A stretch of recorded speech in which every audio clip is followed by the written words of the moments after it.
In my association, basically the Thai Frozen Food Association, we started off in the processing section, okay, because the big majority of our members deal in cultured shrimp. When they start saying it's the fishing boat, we say, well, some, something something fishy here because we don't use them that much. And then they were saying that actually there are some illegal catching of the fish that make the fish meal, and the fish meal goes in the feed and all those things. So we work out, and probably, if you want the reasonable number, we would say no more than 1.5% of the shrimp content is from the fish meal or the illegally caught fish. But then we work together because in the fishing industry, our members' background are all in the fishery. Okay, so like I have stated on stage that we consider the illegal operation, whether in processing or in the fishing, is really cheating on the fellow on your comrade in the same industry, and that is our stance. We don't tolerate cheaters. Okay, so if you encourage the illegal fishing, you encourage illegal feed, illegal labor practice, then we don't want to associate with you.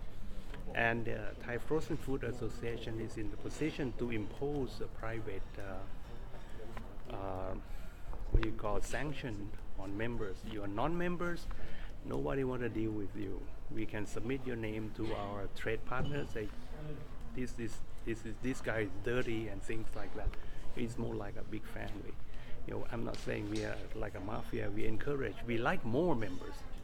We like more members, but we also like clean members. We don't like the dirty one. We have expelled members, okay, former members, on a simple ground of falsifying records.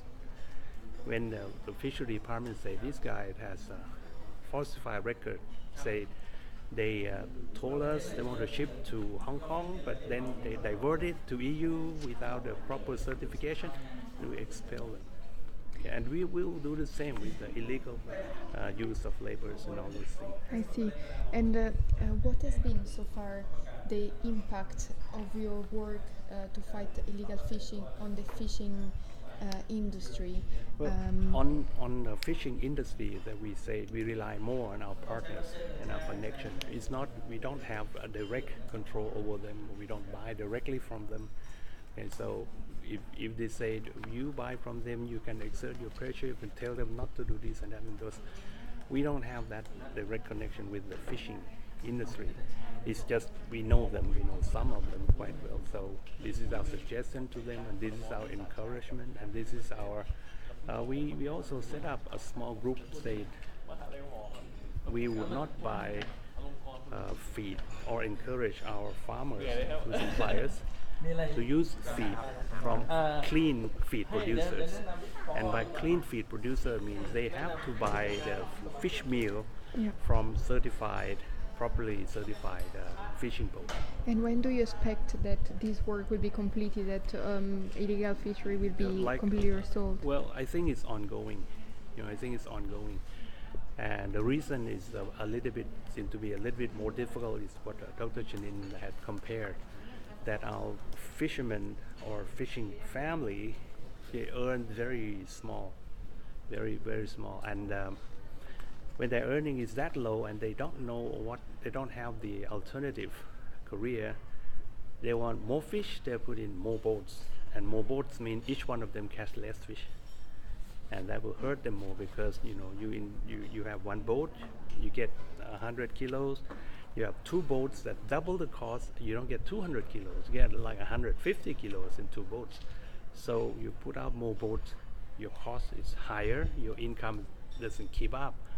So you average out, you get lower and lower payback on your investment. And so this is our point in trying to communicate with the fishing industry, with the government, the fishery department, or the agriculture people, and say you have to help them not to put more boat in the water, but better pay from what they already have, make it more efficient, and then the fish stock can recover and everybody will be better off with it.